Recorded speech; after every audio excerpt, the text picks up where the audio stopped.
یعنی آگے اللہ نے جو حصے مقرر کیے ہیں وہ حصے کن کے مقرر کیے ہیں؟ والدین کے کیے ہیں، اولاد کے کیے ہیں، اولاد نہ ہو تو بہن بھائیوں کے کیے ہیں، یہ ہے نا بنیادی طور پر. تو ان کے حق میں آپ وصیت کر ہی نہیں سکتے. یہ ایک بالکل غلط فہمی تھی، اس کی کوئی بنیاد نہیں تھی. یہ فیصلہ خود قرآن کے خلاف ہے. میں نے اس پر تنقید کر کے بتایا ہے کہ اس میں کس طرح قرآن مجید کی خلاف ورزی ہوئی.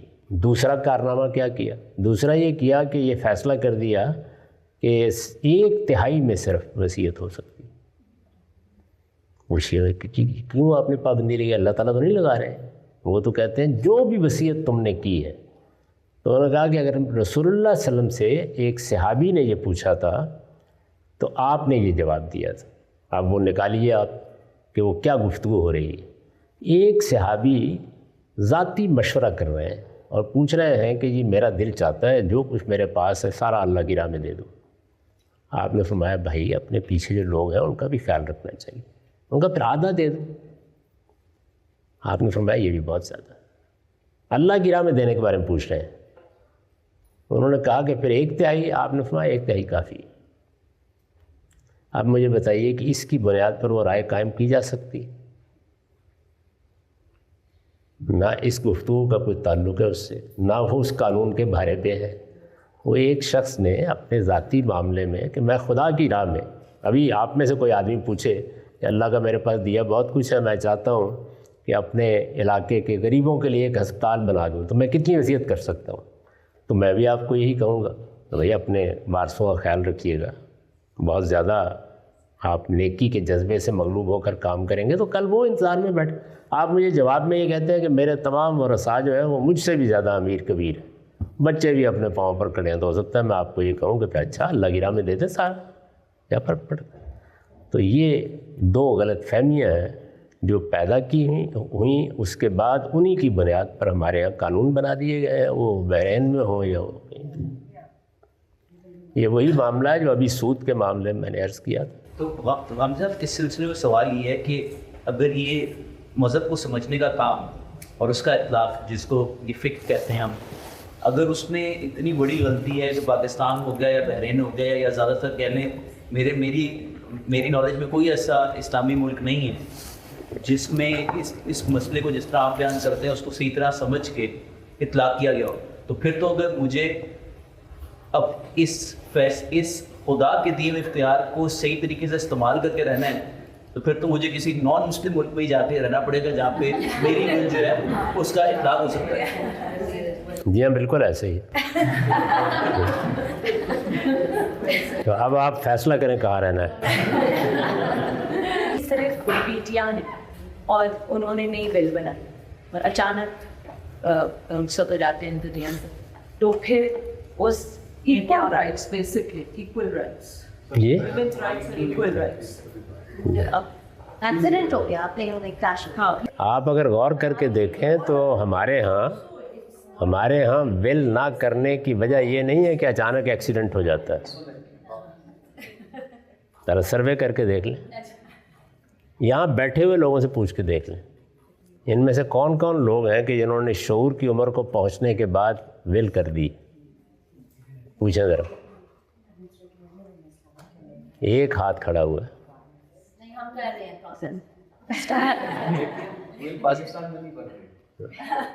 آپ کو ہر حال میں جس وقت آپ شعور کی عمر کو پہنچے تو اپنی وصیت لکھوانی چاہیے، اور اس کے بعد آپ کو حق ہے اگر کوئی اس میں تبدیلی کرنی ہوگی تو جیسے جیسے حالات ہوں آپ اس میں کر کے چلے جائیں.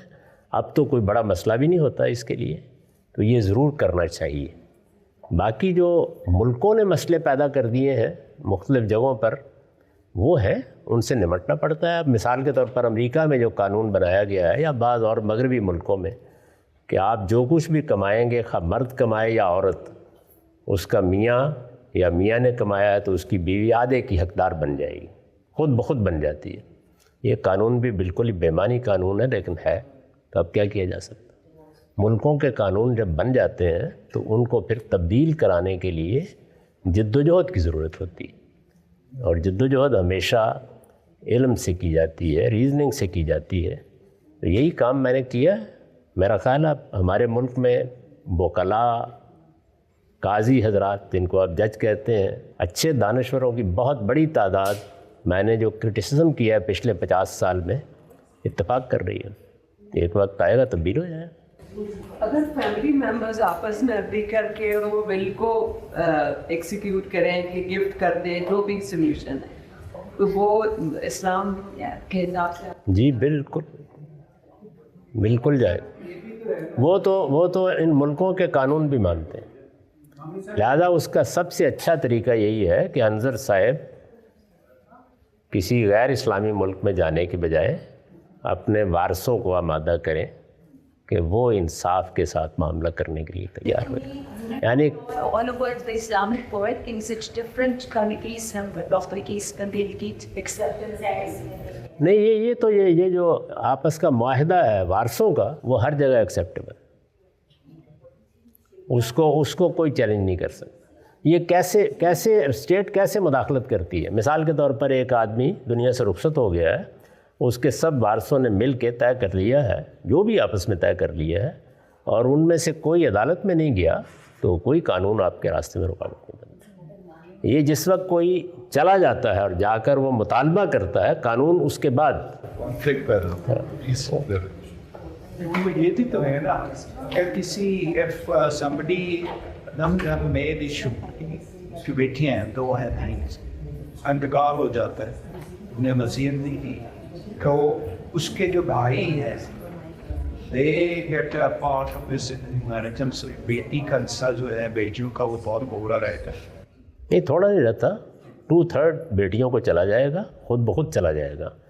1/3 کے بارے میں آپ خود سوچئے کہ اگر ایک آدمی ایک قبائلی سوسائٹی کے اندر رہ رہا تھا اور وہاں اگر اس کے بیٹے نہیں تھے تو بہن بھائیوں ہی نے آ کر اس کو سنبھالنا تھا، تو ان کے لیے 1/3 حصے کی گنجائش نکال دی گئی. تو اگر آپ کا معاشرہ تبدیل ہو گیا ہے، وہاں یہ صورت نہیں ہے، تو آپ کو چاہیے تھا کہ آپ وصیت کرتے اس 1/3 کے بارے میں اور کہہ دیتے کہ یہ بھی میری بیٹیوں کو دے دیا جائے. یعنی جو آپ کے کرنے کا کام ہے کوئی وجہ تھی کہ وہ آپ پر چھوڑا گیا تھا، وہ ہم نہیں کرتے. تو اس میں اب مذہب کیا کرے؟ یہ قانون اصل میں خدا کے فیصلے اور بندوں کے عمل دونوں سے مل کے بنا ہوا ہے. اس میں جب ایک فریق اپنا فریضہ ادا نہیں کرتا تو وہ اخلاقی لحاظ سے بھی غلط ہو جاتا ہے اور عقلی لحاظ سے بھی غلط ہو جاتا ہے. قابلی صاحب اسی طرح ایک آپ نے یہاں پہ گواست جو بات کی سورہ نساء کے اندر آگے چل کے اس میں یہ بھی آیا ہے کہ تم گواہ کر دو اور پھر بعد میں گواہ کو یہ رائٹ دیا گیا کہ اگر اسے لگے کہ انصاف نہیں ہے تو وہ یہ سورہ نساء میں نہیں ہے، یہ سورہ بقرہ میں ہے.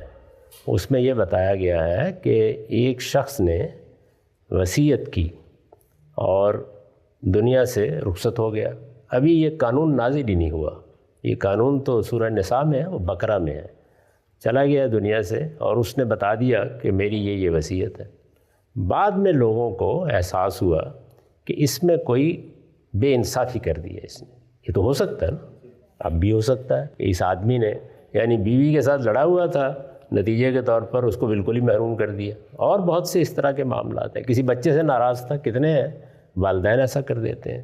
تو اس میں اللہ تعالیٰ نے پھر یہ کہا کہ ان وارثوں کو بھی بٹھا لیا جائے اور باقی بھی لوگ خاندان کے مداخلت کریں اور اصلاح کرا دیں معاملے کی.